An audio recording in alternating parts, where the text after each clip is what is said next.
తొలిపలుకు channel కు స్వాగతం. నేను లాలిత్య. నేటి ముఖ్యాంశాలు చూద్దాం. ఇచ్చిన మాట నిలబెట్టుకున్న డిప్యూటీ సీఎం పవన్ కళ్యాణ్. మేడారం మహాజాతర సన్నాహాలు ముమ్మరం. గద్దెలపై కొలువు తీరిన పగిడిద్దరాజు గోవిందరాజులు. సంక్రాంతి కానుకగా గ్రామాల్లో అన్న క్యాంటీన్లు. చిన్న మధ్య తరహా వ్యాపారాలపై భాజపా విధానాలు దాడి. రాహుల్ గాంధీ ట్వీట్.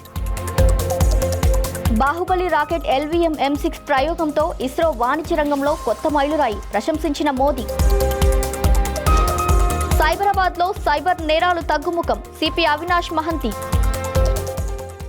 గుంటూరు జిల్లా తాడేపల్లి మండలం ఇప్పటంలో డిప్యూటీ సీఎం పవన్ కళ్యాణ్ పర్యటించారు. వైకాపా హయాంలో ఇల్లు కోల్పోయిన జనసేన కార్యకర్తల్ని అప్పట్లో పరామర్శించిన పవన్ కళ్యాణ్ ఎన్నికల తర్వాత మళ్లీ రావాలని కోరిన వృద్ధురాలు నాగేశ్వరమ్మ ఇంటికి వెళ్లి ఇచ్చిన మాట నిలబెట్టుకున్నారు. ఆమెను ఆత్మీయంగా ఆలింగనం చేసుకుని పలకరించారు. 50,000 రూపాయల నగదు, మనవడి చదువుకు ₹1,00,000 ఆర్థిక సాయం అందించారు. కుటుంబ సభ్యులతో మాట్లాడి నేనున్నానంటూ ధైర్యం చెప్పారు పవన్. మేడారం సమ్మక్క సారలమ్మ మహాజాతర ఏర్పాట్లు వేగంగా కొనసాగుతున్నాయి. ములుగు జిల్లా తాడ్వాయి మండలం మేడారంలో గద్దెలపై పగిడిద్దరాజు గోవిందరాజులను ఆదివాసీ సాంప్రదాయాల ప్రకారం పూజారులు ప్రతిష్ఠించారు. ఈ కార్యక్రమంలో మంత్రి సీతక్కతో పాటు జిల్లా అధికారులు పాల్గొన్నారు.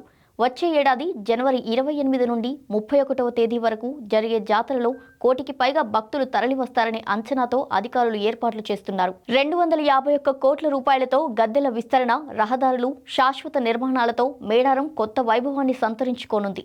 ఆదివాసీ కోయ వంశీయుల చరిత్రను ప్రతిబింబించేలా వేలాది శిల్పాలు ప్రత్యేక ఆకర్షణగా నిలుస్తాయి. రోడ్లు, వంతెనల విస్తరణ, విద్యుత్, డ్రైనేజీ, క్యూలైన్లు, పర్యావరణ పరిరక్షణ చర్యలతో మేడారం రూపురేఖలు మారనున్నాయి.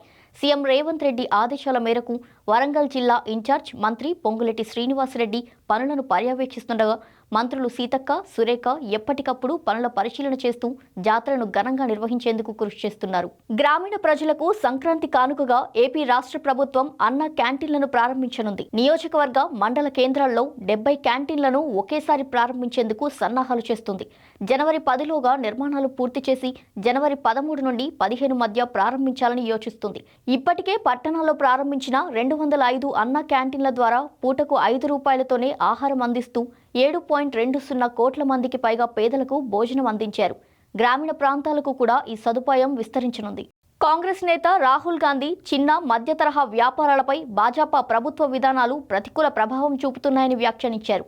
ముఖ్యంగా వైశ్య వర్గ వ్యాపారులు సవాళ్లను ఎదుర్కొంటున్నారని, వారికి మద్దతుగా ఉంటారని హామీ ఇచ్చారు. రాహుల్ మాట్లాడుతూ అధికారం, GST వంటి విధానాలు వ్యాపారాల పతనం, దేశ ఆర్థిక వ్యవస్థకు నష్టం కలిగిస్తున్నాయని పేర్కొన్నారు. భాజపా మనస్తత్వానికి వ్యతిరేకంగా పోరాటం చేయాలని పిలుపునిచ్చి వైశ్య వర్గానికి మద్దతుగా నిలబడతానని ఆయన స్పష్టం చేశారు. భారత అంతరిక్ష పరిశోధనా సంస్థ ఇస్రో మరో ఘనత సాధించింది. శ్రీహరికోట నుండి ప్రయోగించిన అతిపెద్ద రాకెట్ LVM M6 విజయవంతంగా అమెరికాకు చెందిన భారీ కమ్యూనికేషన్ ఉపగ్రహం బ్లూబర్డ్ బ్లాక్ 2 కక్షలోకి ప్రవేశపెట్టబడింది. సుమారు 6,100 కిలోల బరువున్న ఈ ఉపగ్రహాన్ని ప్రయోగించడం ఇస్రోకు ఇదే తొలిసారి. వాణిజ్య ప్రయోగాల్లో భారత్ సత్తా చాటిందని ఇస్రో చైర్మన్ వి నారాయణ్ తెలిపారు. ఈ విజయంపై ప్రధాని నరేంద్ర మోదీ శాస్త్రవేత్తలను అభినందించారు. Number 1, this is the 9th successful launch of LVM-3 vehicle. All the vehicles have been successfully launched so far. This is the 3rd fully commercial vehicle of Mark 3 vehicle, and there were 2 Bluebird, one India mission. 72 satellites we have launched earlier. This is the 3rd commercial mission. The way we have achieved the orbit, 520 kilometer circular orbit, what is targeted. 520 plus minus 15 is the permissible dispersion. We achieved within 1.5 kilometer we achieved. So the entire world is looking at the accuracy of the orbit, the reliability of this vehicle, and the capability and maturity of Indians to accomplish this type of mission. This will go in a long way in history, and we will have lot of commercial missions in the coming years.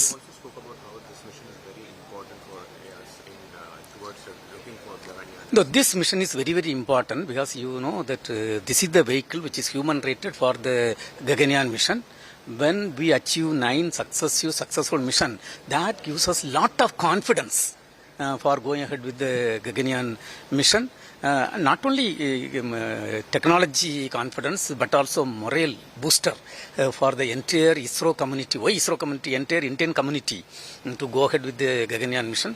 So that is one of the greatest achievement of this mission. Cyberabad police commissioner Avinash Mohanty 2025 వార్షిక నివేదికను విడుదల చేశారు. ప్రజల్లో అవగాహన పెరగడంతో cyber నేరాలు గతేడాదితో పోలిస్తే 35 నుండి 40% వరకు తగ్గాయని తెలిపారు. సైబర్ మోసాల్లో నష్టం 793 కోట్ల నుండి 404 కోట్లకు తగ్గిందన్నారు.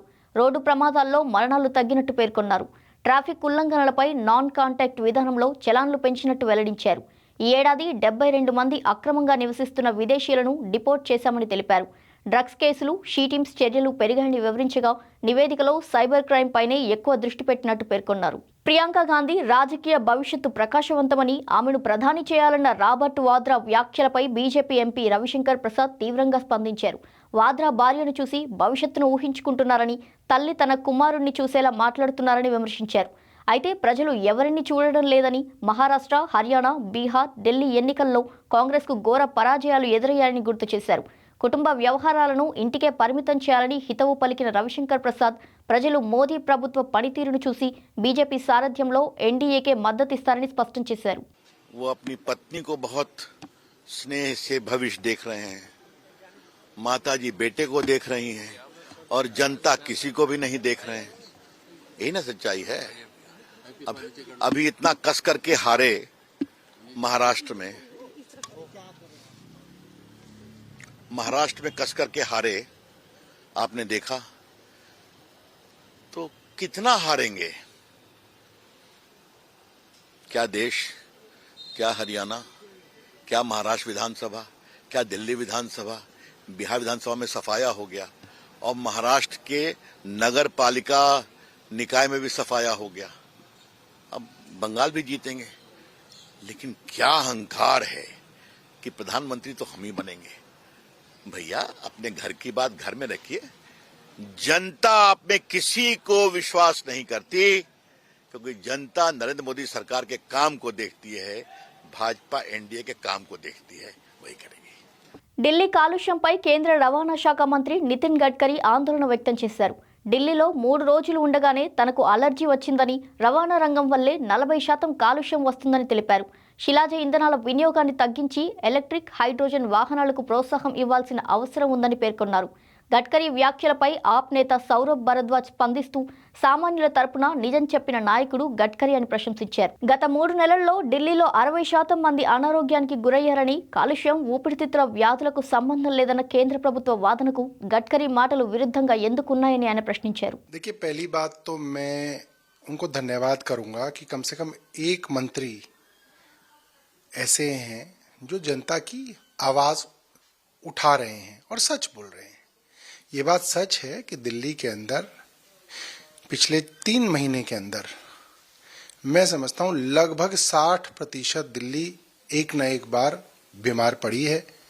गला खराब, आंखों में जलन, बहुत अस्थमैटिक टाइप की खांसी, ये बहुत कॉमन है. बहुत सारे लोग नेबुलाइजर ले रहे हैं, स्टेरॉइड्स ले रहे हैं और किसी तरीके से वो चाह रहे हैं कि बस ये सर्दियों का समय बीत जाए. ऐसे में नितिन गडकरी जी का कहना केंद्र सरकार के उस दावे को खारिज करता है जो केंद्र सरकार के मंत्री ने संसद में कहा कि लंग डिजीज का पोल्यूशन से कोई सीधा नाता केंद्र सरकार को नहीं मिला. इससे बात स्पष्ट होती है. ముంబై, బృహన్ ముంబై మున్సిపల్ కార్పొరేషన్ ఎన్నికల కోసం శివసేన చీఫ్ ఉద్ధవ్ ఠాక్రే, మహారాష్ట్ర నవనిర్మాణ్ సేన అధ్యక్షుడు రాజ్ ఠాక్రే కూటమి ప్రకటించారు. ఈ సందర్భంగా ఇద్దరు సోదరులు కలిసి సంయుక్త ప్రెస్ మీట్ నిర్వహించారు. బీఎంసీ ఎన్నికల్లో కలిసి పోటీ చేయాలని నిర్ణయించినట్టు వెల్లడించారు. చాలా ఏళ్ల తర్వాత ఠాక్రే సోదరుల రాజకీయ కలయికపై మహారాష్ట్ర రాజకీయాల్లో ఆసక్తి నెలకొంది. ఈ కూటమి బీఎంసీ ఎన్నికల్లో కీలక ప్రభావం చూపనుందని రాజకీయ వర్గాలు భావిస్తున్నాయి. प्रबोधनकार हे संयुक्त महाराष्ट्राच्या लढ्यामध्ये पहिल्या 5 सेनापतींमधले एक सेनापती, त्यांच्या सोबत माझे वडील म्हणजे शिवसेना प्रमुख हिंदू हृदय सम्राट बाळासाहेब ठाकरे, राजचे वडील म्हणजे माझे काका श्रीकांतजी ठाकरे, म्हणजे अख्खं ठाकरे घराणं त्यावेळेला मुंबईसाठी संघर्ष करत होता. त्याच्यानंतरचा इतिहास मी काही आता तुम्हाला सांगत बसत नाही, पण मुंबई महाराष्ट्राने मिळवल्यानंतर मुंबईमध्येच मराठी माणसाच्या उरावरती उपरे नाचायला लागले आणि त्यावेळेला न्याय हक्कासाठी शिवसेना प्रमुखांना शिवसेनेला जन्म द्यावा लागला. साधारणतः 60-65 वर्ष आता होतील. पुढच्या वर्षी शिवसेनेला 60 वर्ष होतील. आपणा सर्वांचं मी मनपूर्वक स्वागत करतो. जे काय बाकी बोलायचंय ते सगळं जाहीर सभा जेव्हा सुरू होतील त्यावेळेला बोलूच आम्ही. परंतु माझी एक मुलाखत झाली होती आणि मी मुद्दामून आठवण करून देतो त्या गोष्टींची. आणि त्या मुलाखतीमध्ये मी असं म्हटलं होतं की कुठल्याही वादापेक्षा आणि भांडणापेक्षा महाराष्ट्र मोठा आहे. आणि मला असं वाटतं तिथून त्या आज आम्ही एकत्र येण्याची सुरुवात त्या वाक्यापासून झाली.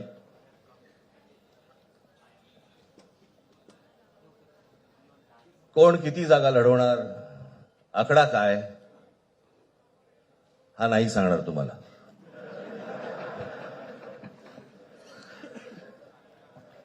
महाराष्ट्रामध्ये सध्या लहान मुलं पळवण्याची खूप टोळ्या फिरतायत. त्याच्यामध्ये 2 टोळ्या अजून जास्ती ऍड झालेल्या आहेत. ते राजकीय पक्षांमधली मुलं पळवतात आणि जे निवडणुका लढवणार आहेत त्या लढवणाऱ्या सर्व उमेदवारांना दोन्ही पक्षांकडनं उमेदवारी दिली जाईल.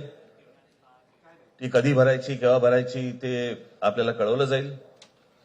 आज फक्त आपल्या समोर एकच गोष्ट मी आपल्याला सांगू इच्छितो की बरेच दिवस ज्याची प्रतीक्षा महाराष्ट्र करत होता ती शिवसेना आणि महाराष्ट्र नवनिर्माण सेनेची युती झाली, हे आज आम्ही आपल्याला जाहीर करत आहोत. సిమ్లా నగరం డిసెంబర్ 24 నుండి జనవరి 1 వరకు జరగనున్న 9 రోజుల వింటర్ కార్నివల్ న్యూ ఇయర్ ఉత్సవాలకు సిద్ధమైంది. సాంస్కృతిక ప్రదర్శనలు, సుందరమైన పర్వత వీక్షణలో ఉత్సాహభరితమైన వేడుకలు జరగనున్నాయి. భద్రత కోసం పోలీసులు, అదనపు సిబ్బందిని సిమ్లా చుట్టుపక్కల ప్రాంతాల్లో నియమించారు. ప్రజలు సురక్షితంగా, సులభంగా సీజన్ను ఆనందించగలిగేలా ఏర్పాట్లు చేశారు. ఉత్తరప్రదేశ్ ఉప ముఖ్యమంత్రి కేశవ్ ప్రసాద్ మౌర్య రాష్ట్ర అసెంబ్లీలో ప్రస్తావించిన సప్లిమెంటరీ బడ్జెట్ గురించి మాట్లాడారు. ఉత్తరప్రదేశ్ మొత్తం అభివృద్ధికి సప్లిమెంటరీ బడ్జెట్ తీసుకొస్తున్నామని ప్రకటించారు. ప్రతిపక్షం అభివృద్ధికి సంబంధం లేకుండా కేవలం హ్యూలిగనిజం, క్రైమ్, మాఫియా రాజ్తో సంబంధం ఉందని చెప్పారు. ప్రతిపక్షం అభివృద్ధికి సంబంధం లేకుండా కేవలం హ్యూలిగనిజం, క్రైమ్, మాఫియాతో మాత్రమే ఉందని చెప్పారు. బడ్జెట్ అభివృద్ధితో ప్రతిపక్షానికి సంబంధం ఉండదు అంటూ ఘాటుగా వ్యాఖ్యానించారు.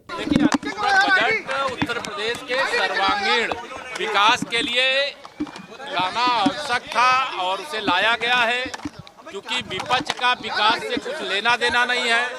उनको तो गुंडागर्दी चाहिए, अपराध चाहिए, माफियाओं का संरक्षण करने का आचरण है. वो बजट और विकास से उनका कोई रिश्ता नहीं रहता है, इसलिए उसकी आलोचना करते हैं. ये अनुपूरक जो आया है ये प्रदेश के सर्वांगीण विकास के लिए, सबका साथ सबका विकास के लिए, गरीब कल्याण के लिए, लोगों की चिकित्सा सुविधा के लिए, 24 घंटे बिजली उपलब्ध कराने के लिए, अलग अलग क्षेत्रों में जो ये अनुपूरक आया है वो बहुत उपयोगी प्रदेश के विकास के लिए होगा. सर ये मूल बजट नहीं खर्च हो सका, अनुपूरक की क्या जरूरत है? वो समाजवादी पार्टी को मैंने कहा ना, उनका विकास से कोई लेना देना नहीं, उनका तो गुंडों, अपराधियों, माफियाओं से लेना देना है, इसलिए वो इस प्रकार की बातें करेंगे. लेकिन विकास के लिए जो भी जरूरत होता है उसको अनुपूरक के रूप में लाया जाता है और बजट बहुत शानदार ढंग से खर्च हो रहा है और हमारे पास अभी पर्याप्त समय है और अनुपूरक सहित जो बजट है उसको हम लोग खर्चा करेंगे और प्रदेश के विकास में लगाएंगे. Hyderabad police commissioner VC Sajjanar నగరంలోని క్రిస్మస్, న్యూ ఇయర్ వేడుకల్లో భద్రత కోసం కఠిన చర్యలు తీసుకుంటున్నామని తెలిపారు. డిసెంబర్ 31 రాత్రి నుండి జనవరి 1 వరకు డ్రంక్ అండ్ డ్రైవ్ పై ప్రత్యేక ఎన్ఫోర్స్మెంట్ డ్రైవ్ జరగనుందని, పట్టుబడితే వాహనం సీజ్తో పాటు 10,000 రూపాయల జరిమానా, 6 నెలలు జైలు శిక్ష, లైసెన్స్ రద్దు కూడా సాధ్యమని స్పష్టం చేశారు. రోడ్లపై రేసింగ్, వీలింగ్, ర్యాష్ డ్రైవింగ్ జరగనివ్వమని హెచ్చరించారు. పార్టీలు, పబ్లు, హోటళ్లలో శబ్ద పరిమితులు, మహిళల భద్రత, మారక ద్రవ్యాల వినియోగం ఖచ్చితంగా పరిశీలిస్తున్నామన్నారు. 15 షీ టీమ్స్ మఫ్టీలో సూపర్విజన్లో ప్రత్యేక పర్యవేక్షణలో ఉంటాయని తెలిపారు. ఇవి ఇవాల్టి బులెటిన్ డీటెయిల్స్. మరో బులెటిన్తో మళ్ళీ కలుద్దాం. చూస్తూనే ఉండండి తొలి పలుకు న్యూస్.